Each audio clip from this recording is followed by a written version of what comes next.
আমরা সমানুপাত শিখছিলাম। নিজে করির 1 থেকে 3 পর্যন্ত অঙ্ক তোমাদের হয়ে গেছে। 1-এর দাগের বাকি অঙ্কগুলো নিশ্চয়ই তোমরা বাড়িতে করতে পেরেছো বা বুঝতে কোনো অসুবিধে হয়নি, তার কারণ গ্রুপে তোমরা কিছু জানাওনি। এবারে এসো 4-এর দাগে যে 4টে অঙ্ক আছে তার 2টো আমি শিখিয়ে দিচ্ছি, তোমরা বাড়িতে আর 2টো করে নেবে। এখানে কি বলেছে দেখো, ফাঁকা ঘর পূরণ করি, আর এখানে কিছু বক্স দিয়ে দিয়েছে। তো আমি 4-এর দাগে 3-এরটা খাতায় আগে লিখে নিয়েছি। কি ছিল 4-এর দাগে 3, 21:28 অ্যাজ 3:2 একটা ফাঁকা ঘর আছে। তো লিখে নিচ্ছি যে ধরি নির্ণেয় পদ এক্স, কারণ বলে গেছি এগুলোকে এক একটা পদ বলা হয়। এবার নির্ণেয় পদ এক্স ধরার পর কি লেখা হচ্ছে, সুতরাং এটাকে ভগ্নাংশ আকারে লেখা হচ্ছে 21/28। তখন এই অ্যাজ চিহ্নটা সমান চিহ্নে পরিণত হয়ে যাবে 3 বাই, এখানে বক্স না দিয়ে আমি এক্স লিখলাম। পরের লাইন করতে হয় কোনাকুনি গুণ। এক্সকে এদিকে নিয়ে আসছি, কেন? 21কেও আমি ডান দিকে নিয়ে আসতে পারি, কিন্তু প্রচলিত নিয়ম হচ্ছে যে যার মান আমি বার করব, এক্ষেত্রে এক্সের মান বার করব, তো যার মান আমি বার করব তাকে এই সমান চিহ্নের বাঁ দিকে রাখা। সেজন্যে আমি পরের লাইন লিখছি, বা 21 গুণ এক্স সমান 3 গুণ 28। আমি কিন্তু এদের গুণটা করিনি, অর্থাৎ গুণফল বার করিনি, গুণ চিহ্ন দিয়ে লিখে রাখলাম। কেন? পরের লাইনে বুঝতে পারবে। বা এক্স সমান, এক্সের সাথে 21 গুণ চিহ্ন দিয়ে আছে, তাই সমানের এই দিকে, এই পক্ষে যদি আনি ডান পক্ষে, তাহলে সে ভাগ হয়ে যাবে। আর ভাগ হয়ে যাওয়া মানে এইরকম বড় ড্যাশ টেনে নিচে লেখা, সেটাই ভগ্নাংশের ভাগ বোঝায়। তো একটু আগে বলছিলাম যে কেন আমি এদের গুণটা করিনি বা গুণফল বার করিনি, তার কারণ আমার কাটাকুটিতে সুবিধে হবে। দেখো, 3 দিয়ে 21কে কেটে পেয়েছি 7, 7 দিয়ে 28কে কেটে পেয়েছি 4। তাহলে কি উত্তর হলো? বা x = 4, সুতরাং নির্ণেয় পদ 4, অর্থাৎ ফাঁকা ঘরে 4 বসবে।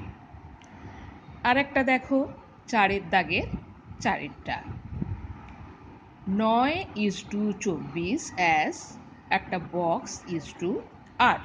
এখানেও লিখে নিচ্ছি ধরি নির্ণেয় পদ এক্স।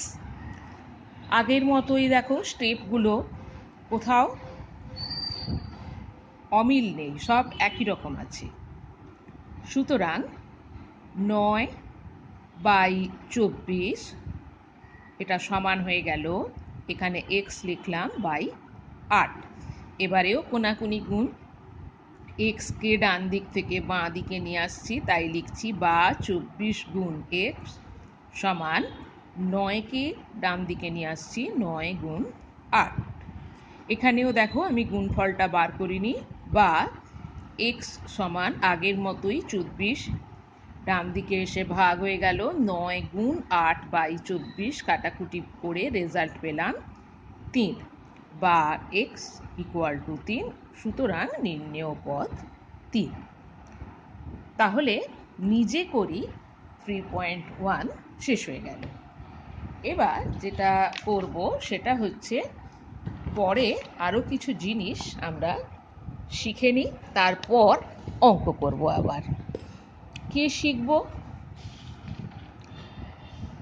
আগের দিন বলেছিলাম তোমাদেরকে যে 4টে সংখ্যা যে সমানুপাতে থাকবে তার একটা নিয়ম আছে।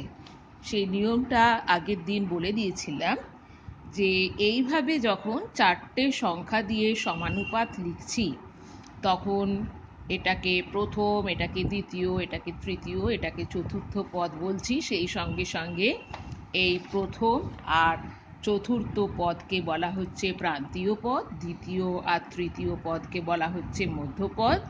এবং কোষে দেখিয়েছিলাম যে প্রথম আর চতুর্থ পদ অর্থাৎ প্রান্তীয় পদগুলো যা গুণফল, দ্বিতীয় আর তৃতীয় পদের অর্থাৎ মধ্যপদের গুণফলের একই মানে একই হয়, যা গুণফল এটাও তাই হয়। তাই লেখা হয়েছিল প্রান্তীয় পদদ্বয়ের গুণফল সমান মধ্য পদদ্বয়ের গুণফল। ঠিক এই জিনিসটাকেই আবার অন্যভাবে লেখা যেতে পারে। কিভাবে সেটা লেখা যেতে পারে? সেটা হচ্ছে যে প্রথম পদ গুণ চতুর্থ পদ, কারণ বলেছি প্রান্তীয় পদ সমান দ্বিতীয় পদ গুণ তৃতীয় পদ। এইখান থেকে আমরা একটা সূত্র পেতে পারি কি? অতএব চতুর্থ পদ সমান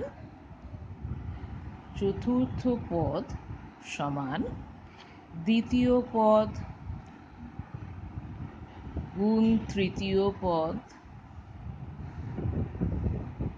আর এই প্রথম পদ এই গুণে ছিল বলে এখানে এসে ভাগ হয়ে গেল প্রথম পদ।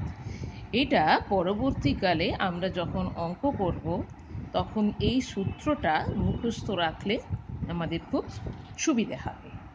এবারে এসো যে আর কয়েকটা উদাহরণ দিয়ে আমরা এই ব্যাপারটাকে একটু বুঝি এবং তার থেকে আর কি করতে পারি সেটা দেখি। তোমাকে বলা হলো যে 1, 2, 3, 4 এরা সমানুপাত গঠন করবে কিনা দেখো। সমানুপাত গঠন করবে কি?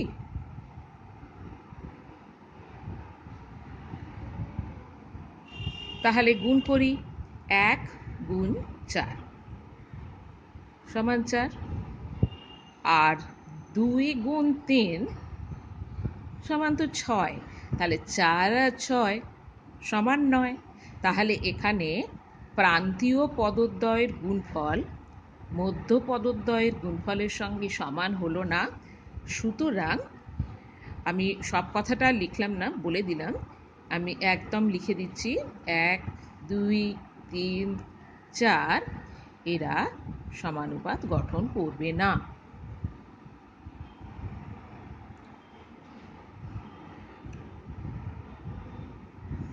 গঠন করবে না, ঠিক আছে?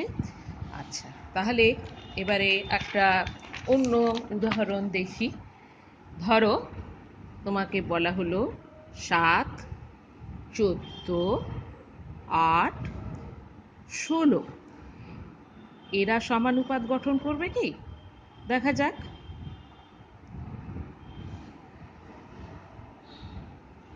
গঠন করবে কি? তাহলে দেখি 7 গুণ 16 কত হয়? 112।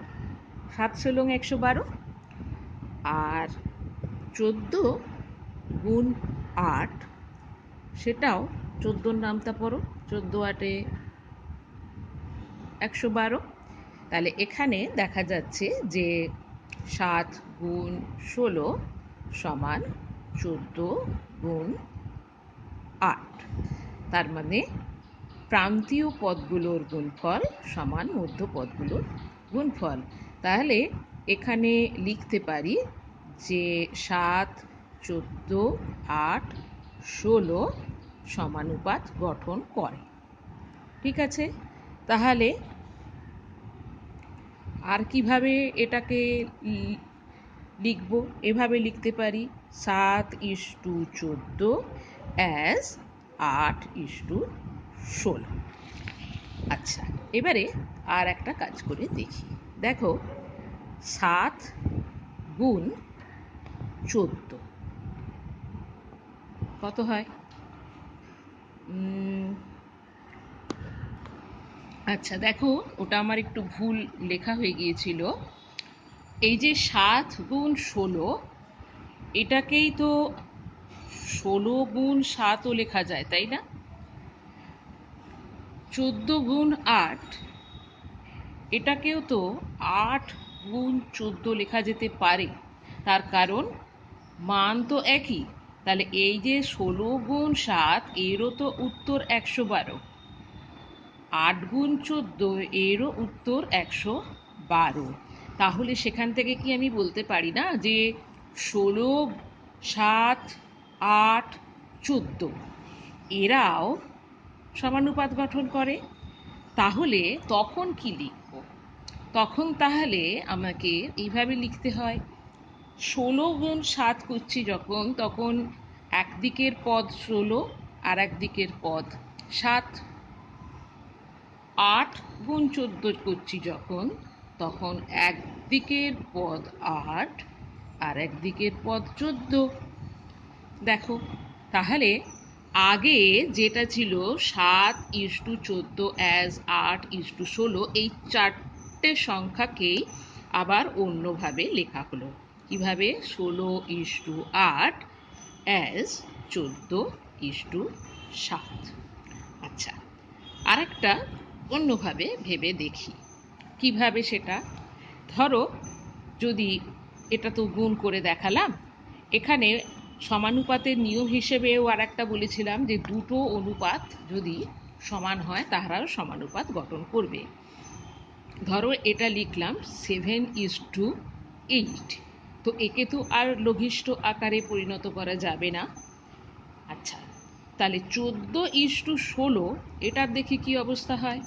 14:16কে কিন্তু লঘিষ্ঠ আকারে পরিণত করা যাবে। তখন কি হবে? 2 দিয়ে দুজনেই ভাগ যাবে, তখনও কিন্তু দেখা যাচ্ছে যে 7:8। ব্যাপারটা একই, শুধু দুরকমভাবে বোঝানো হচ্ছে।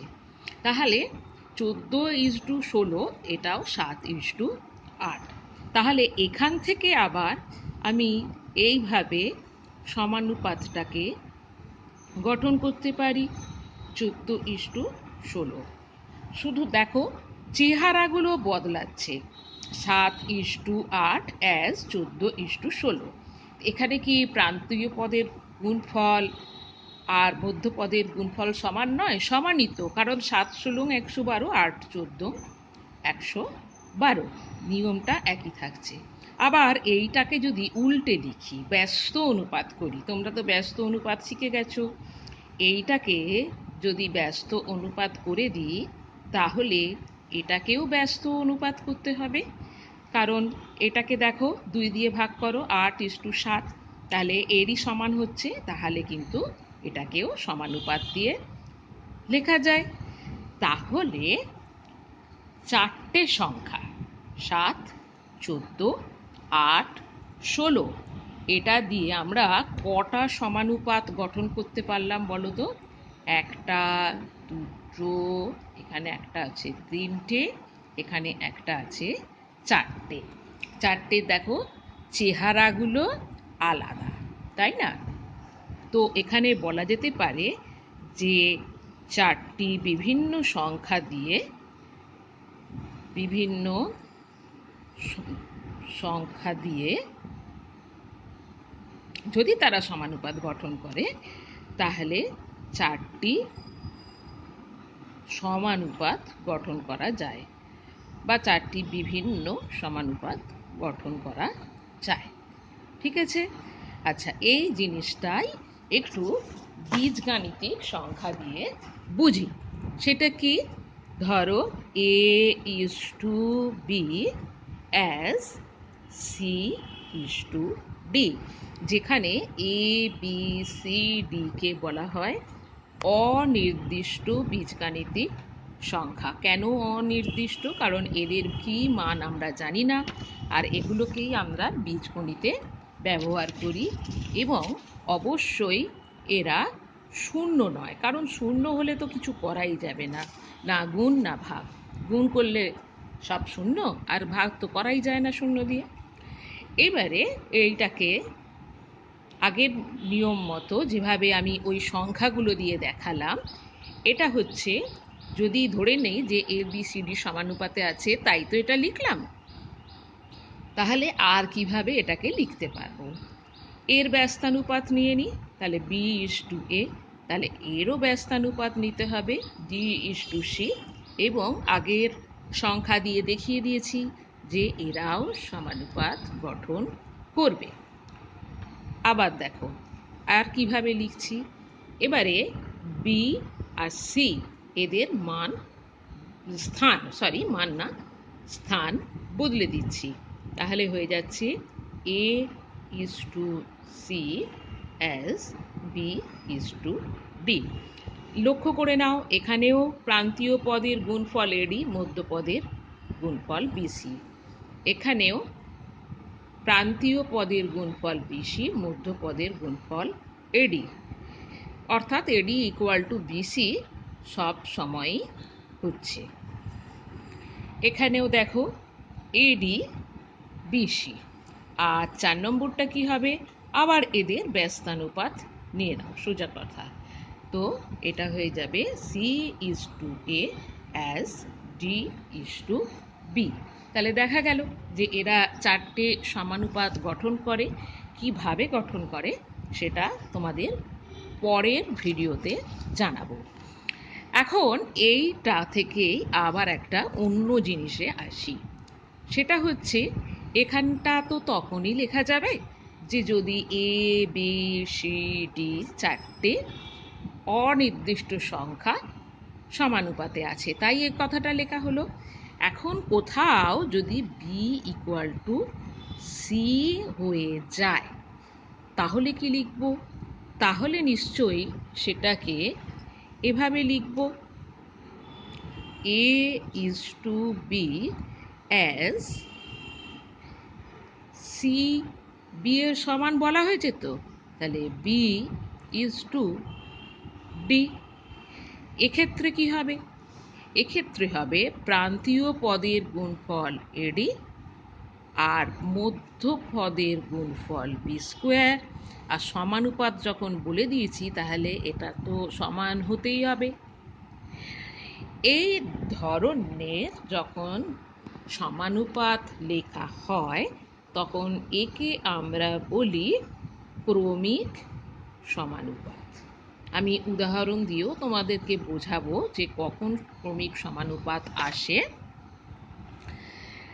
তো এখানে তো ডি নিয়ে এসছি। তোমাকে যদি বলে দেয়া হয় যে এ বি সি ক্রমিক সমানুপাতে আছে, তাহলে তুমি কি বুঝবে বা কিভাবে লিখবে? সেটা আমরা লিখব A is to B as B is to C. এবারে উভয় পক্ষকে ভগ্নাংশ আকারে লিখছি। তাহলে এখান থেকে কি পেলাম?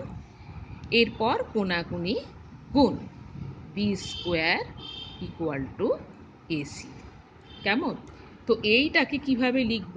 এইটাকে লিখি মধ্য পদের স্কোয়ার সমান প্রান্তীয় পদদ্বয়ের গুণফল। তাহলে এখান থেকে একটা কথা বলা যায় যে মধ্যপদ শুধু কত হবে? একটু দাঁড়াও, পাতাটা বড্ড উড়ছে। মধ্যপদ সমান তাহলে √অফ প্রান্তীয় পদদ্বয়ের গুণফল, তাই না? আবার এই কথাটাকেই আমরা অন্যভাবে লিখতে পারি। কিভাবে লিখতে পারি? সেটা হচ্ছে, এ তো প্রথম পদ। আমি পাতা উল্টেছি বলে আর একবার লিখে নিচ্ছি। এখানে এ হচ্ছে প্রথম পদ, সি হচ্ছে তৃতীয় পদ, আর একে দ্বিতীয় বলবো না, বলবো মধ্যপদ। তাহলে এটাকেই আর একভাবে লেখা যায় তো, যে মধ্যপদের স্কোয়ার সমান প্রথম পদ গুণ তৃতীয় পদ। কেন এভাবে লেখাচ্ছি ফর্মুলা শেখানোর জন্য। সুতরাং মধ্যপদ সমান রুট ওভার অফ বা বর্গমূল চিহ্ন দিয়ে প্রথম পদ গুণ তৃতীয় পদ। অর্থাৎ তোমাকে যদি প্রথম পদ আর তৃতীয় পদ বলে দেওয়া থাকে, তুমি এই সূত্রের সাহায্যে মধ্যপদ বার করতে পারবে। আর যদি সূত্র ব্যবহার করতে না চাও, তাহলে ওই 4 দাগের অঙ্ক যেভাবে দেখালাম সেইভাবেও কোনাকুনি গুণ করে মধ্যপদ বার করে নিতে পারবে। একটু আগে আমরা 4টে যখন সমানুপাতিক সংখ্যা ছিল তা দিয়ে দেখলাম যে 4টি সমানুপাত গঠন করা যায়, আলাদা আলাদা রকমের 4টে সমানুপাত গঠন করা যায়। তাহলে এর থেকে দেখি কটা সমানুপাত গঠন করা যায়। সেটা হচ্ছে, এটা তো একটা, এবারে কি এদের ব্যস্তানুপাত দাও। B is to A as C is to B, কারণ এখানেও দেখো এই যে বি স্কোয়ার আর এই দুটো মিলে হচ্ছে এসি। আচ্ছা, আর কি ব্যবহার করা যায়, আর কি করা যায়, তোমাদের কি মনে হয়? এটা আর কিন্তু অন্য কোনোভাবে তুমি লিখতে পারবে না। কেন লিখতে পারবে না? দেখো, যদি এদের স্থান পরিবর্তন করো তাহলে কি আছে? B is to C as A is to B. দেখো, এইটা আর এই 1 নম্বরটা, এটাকে যদি 1 নম্বর দিই, এটাকে যদি 2 নম্বর দিই, এটা আর এটা একই, শুধু এর বাঁ দিকে আছে, এ অ্যাজ চিহ্নে ডান দিকে আছে। সুতরাং এটাকে কিন্তু আমরা আর আলাদা বলতে পারি না। তাহলে এখানে বলা যেতে পারে যে 3টি ক্রমিক সমানুপাতি সংখ্যা দিয়ে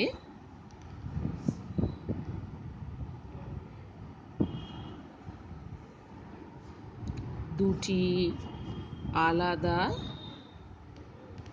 আলাদা